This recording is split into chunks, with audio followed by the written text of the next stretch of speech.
History का YouTube channel में आपका स्वागत है। जैक इंटरमीडिएट परीक्षा के पॉलिटिकल साइंस विषय के लिए अत्यंत महत्वपूर्ण और संभावित प्रश्नों की सीरीज के अंतिम कड़ी में आज हम आपके साथ उपस्थित हैं। सबसे पहला प्रश्न है, दक्षिण एशियाई देशों में सैनिक शासन सबसे पहले किस देश में लागू हुआ? उत्तर है पाकिस्तान में, और वर्ष था 1958, जब सिकंदर मिर्जा ने देश की बागडोर अपने हाथों में ले ली और इस तरह यह दक्षिण एशियाई देशों में पहली मर्तबा हुआ जब शासन एक सैनिक के हाथों में चला गया। अगला प्रश्न है, सार्क का गठन कब हुआ था? सार्क जो दक्षिण एशियाई देशों का संगठन है, south Asian association for regional cooperation, उसका गठन हुआ था 1985 में।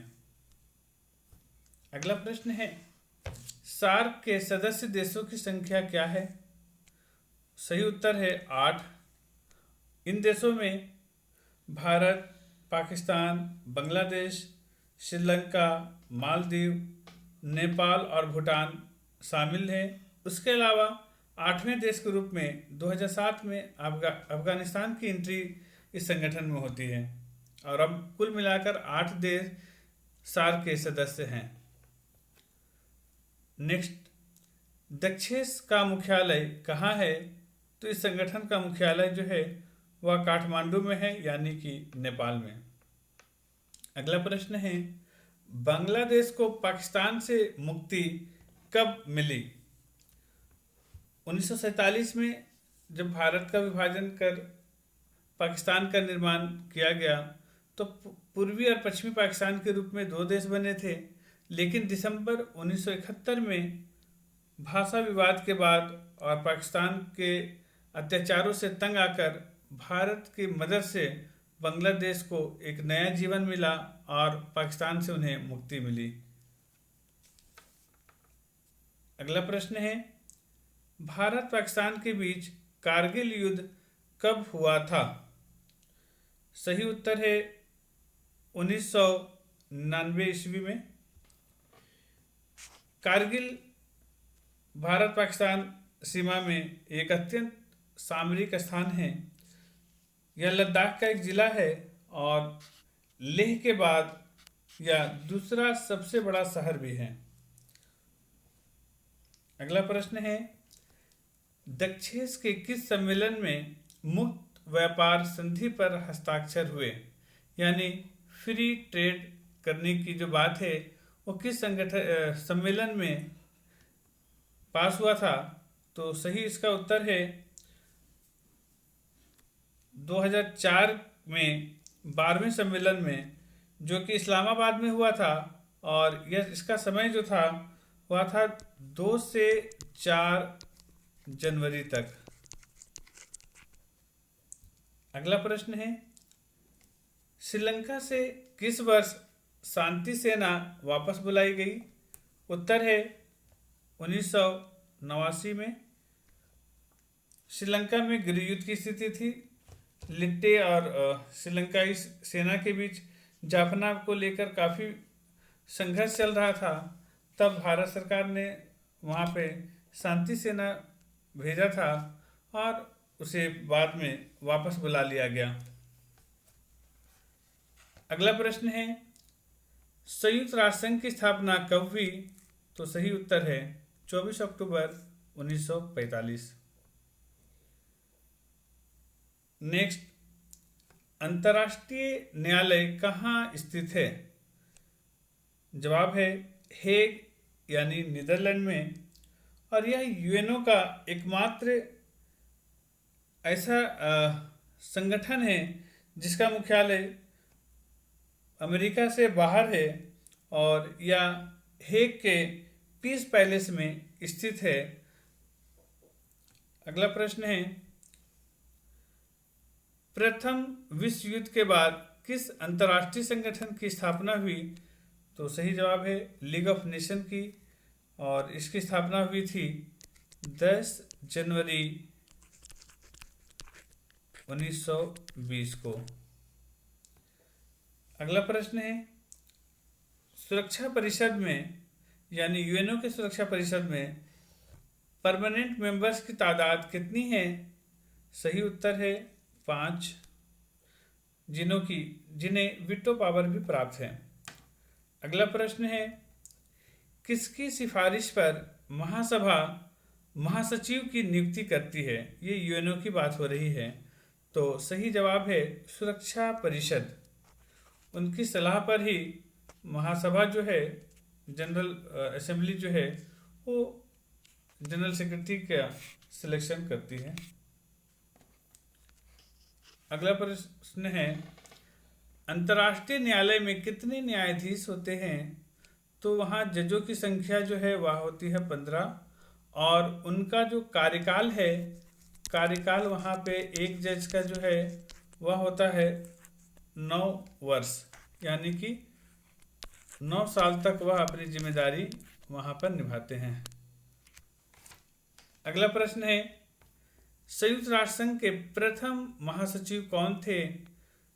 तो ये सही जवाब होगा ट्राइगो ली, जो कि जर्मनी से, जो कि नॉर्वे के थे और नॉर्वे के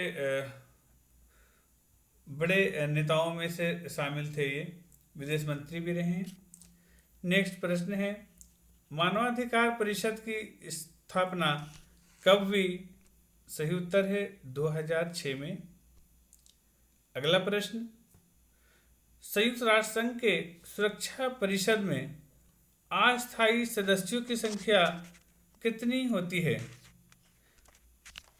संयुक्त राष्ट्र संघ के सुरक्षा परिषद में 5 परमानेंट मेंबर होते हैं और 10 अस्थायी सदस्य होते हैं, जिनका कार्यकाल 2 वर्ष का होता है और ये सदस्य बाद में बदलते रहते हैं, और इसकी तादाद है टोटल 10। अगला प्रश्न है, स्थायी सदस्यों को प्राप्त वीटो पावर का इस्तेमाल सबसे ज़्यादा किस देश ने किया है? जो 5 देश है वहाँ पे जिन्हें वीटो पावर प्राप्त है, उनमें से सबसे ज़्यादा वीटो पावर का इस्तेमाल जो है वह सोवियत संघ ने किया था, जो बाद में उनके विघटन के बाद रूस के अधीन आया ये पावर। तो उन्होंने लगभग 135 बार इसका इस्तेमाल किया है। अगला प्रश्न है, अंतर्राष्ट्रीय मुद्रा कोष में सदस्यों की संख्या कितनी है? यानी इंटरनेशनल मॉनेटरी फंड में कितने सदस्य देश शामिल है? तो यह आंकड़ा 2021 तक का है और उसमें 190 देश जो है इस संगठन के सदस्य हैं। अगला प्रश्न, भारत संयुक्त राष्ट्र संघ में कब शामिल हुआ? सही उत्तर है 30 अक्टूबर 1945 को। अगला प्रश्न, एमनेस्टी इंटरनेशनल किस क्षेत्र में सक्रिय है? ये प्रश्न एमनेस्टी इंटरनेशनल से कई बार पूछे गए हैं पहले भी। ये ह्यूमन राइट्स के प्रोटेक्शन में पूरी दुनिया में एक काफ़ी चर्चित संगठन है और ये मानवाधिकारों की रक्षा कर रही है। अगला प्रश्न है, अंतर्राष्ट्रीय आणविक ऊर्जा एजेंसी की स्थापना कब हुई? सही उत्तर है 1957 में। नेक्स्ट, अमेरिका का सबसे बड़ा अंतर्राष्ट्रीय मानवाधिकार संगठन कौन सा है? तो यह संगठन है ह्यूमन राइट्स वॉच। ये संगठन दुनिया भर के अलग अलग देशों के वहाँ के हालात को देखते हुए अपनी एक रिपोर्ट जारी करती है और काफ़ी सूक्ष्म निगाह रखती है कि दुनिया भर में मानवाधिकारों का उल्लंघन नहीं हो रहा हो। अगला प्रश्न है, विश्व व्यापार संगठन, जिसे WHO के नाम से जानते हैं, वर्ल्ड, ये जो WHO वर्ल्ड हेल्थ ऑर्गेनाइजेशन हो गया और वर्ल्ड ट्रेड ऑर्गेनाइजेशन है की स्थापना कब हुई थी? तो सही उत्तर है इसका 1995 में, जब वर्ल्ड ट्रेड ऑर्गेनाइजेशन की स्थापना हुई थी। ठीक है, और इसे गैट के नाम से आप काफी चर्चित है। अब अंतिम प्रश्न है, विश्व बैंक यानी वर्ल्ड बैंक की स्थापना कब हुई? तो सही जवाब है 1944 में। और इसी के साथ राजनीतिक विज्ञान की सीरीज का तीसरा पड़ाव और अंतिम कड़ी समाप्त होता है। फिर मिलते हैं एक अलग वीडियो में फिर नई जानकारी के साथ।